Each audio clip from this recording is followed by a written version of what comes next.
Hello and welcome to Homer for Monday, June 23rd, 2025. Today we'll be reading from lines 135 to 154 in Book 11 of the Iliad. Thank you so much for being here with me today.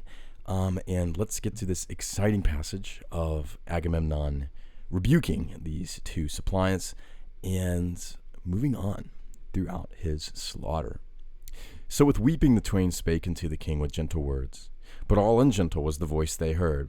If ye are verily the sons of wise-hearted Antimachus, who on a time in the gathering of the Trojans, when Menelaus had come on an embassage with godlike Odysseus, bade slay him then and there, neither suffer him to return to the Achaeans, now of a surety shall ye pay the price of your father's foul outrage.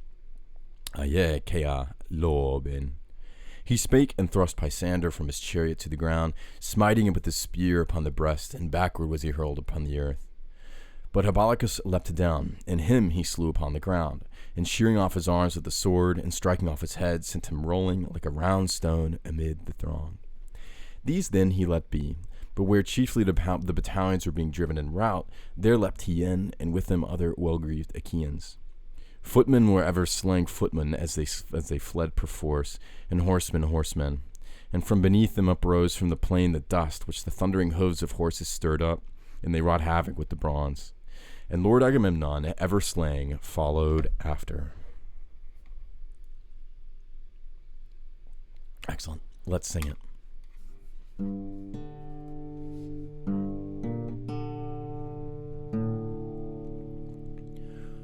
Hostoge glaion te braudet ein basileia. Meliki oisepe sine melik tondo bakusan. Amen de antimakoio dei pronosuies eston. Hospotani troon gorei menelau nanogen. Angelien autonta sunanti teoi odusei. Audicatak deinai medex emenapses ecraius. Nuon mendeu tuo patros eke atis et lobein. Ecai paisandron metafipon nos ecamasdei. Duori bellon prostethos utuptios ua de arestei. Hippolokos tapurus itonau kamai exanarixei. Keras apoxipeit mexas apotaucana copsas. Oli mundos et sau ecolindes dai diomilua. Duos meneas utoti pleistai cloneuon to phalanges. Te renorus hamad alloi ocnemides sacaioi. Ocnemi. Alloi ocnemides Hamadaloi. Daloi ocnemides sacaioi. Pes doimen pes dus solacon vaugon tasananke. Ye beist ye bei asupodes visunorto coniei. Ec pedio ten orsan rigdu i podes hibon. Rigdu poi podes hibon. Calcoi deion tesata creion Agamemnon. Aien apoktenon petargeiois in kalauon.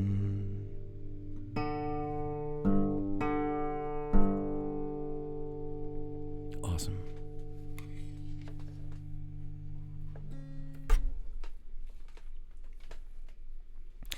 So these are some tough lines today because it's really hot here in New York. Just kidding. No, there's some hot. There's some whatever. It's hot. These are hard lines because there's a lot of like interesting morphology going on here, right? So, for instance, like this whole passage of Agamemnon's response is like it's very artificial in some ways. Like it's got some really weird words that don't make sense, right? Like hospoteni tron nogen, right? So this is what Antimachus did. He called in this assembly, he called for Menelaus, Angelien Tonta, right? Who's being a, who's coming as a, a messenger with God like Odysseus, right? He calls for him to be killed, right?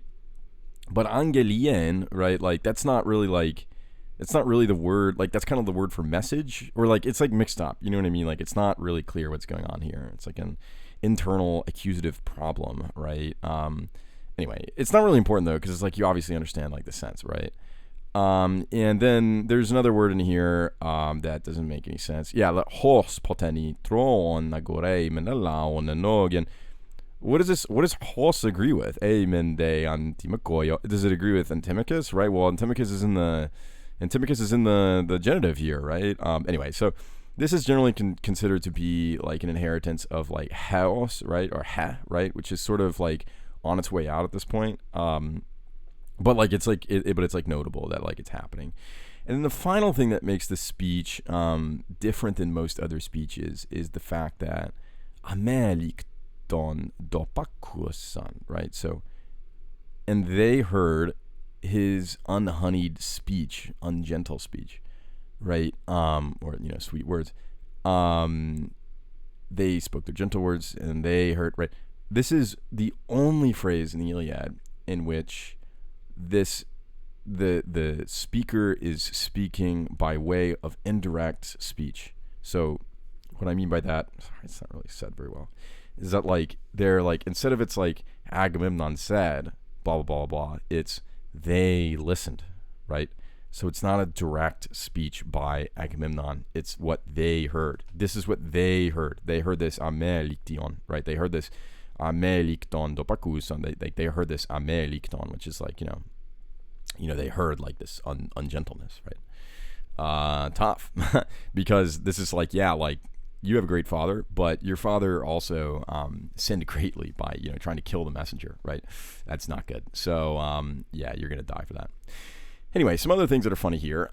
This is like a beautiful line as far as like construction goes. Holmon hos esso e colindestai di homilu, right? Because of holmon and the start and homilu on the other end, right? These are two great Greek words that have, they start with a rough breathing omicron, they have a lambda and a mu in the middle, and then they end with an omicron, right? Holmilon, holmos, right? But this is obviously a little stone, right? And then this is the many.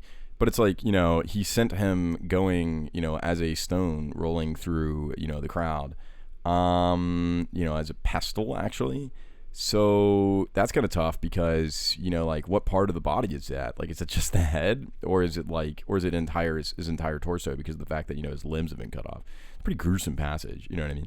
But like, these are textual questions, right? But whatever. It's just like, look, the line sounds good. That's all you really need to care about. I guess like then we have this sort of thing where like, okay, we have this is a weird sort of like quick little interjection. Hipes hipeos. Okay, what pesdoi pesdus hipes hipeos? Why are we mentioning horsemen and non-horsemen, right? So people say this is a reflection of the fact that the tactics in this are reflective of like a later fighting style that's like not actually Bronze Age. Anyway, I digress on that. Anyway, like there's like a variety of like tough things in this passage, but so it is, so it goes. But I think the great thing that, or at least the big thing to take away from this passage is the inimitable error of the father, and that is what causes his two sons to get wrecked. So yeah, rest in peace, Hippolachus and Pisander. But you guys had it coming, because God, like, how did Trojans just make such horrible mistakes? Don't kill the messenger, obviously not. Anyway, that's that. The messenger didn't even die, right? But like, it's still bad. Anyway, that's that. We have rambled enough on this text. Thank you for listening, and I hope you have a wonderful day. Look forward to seeing you tomorrow.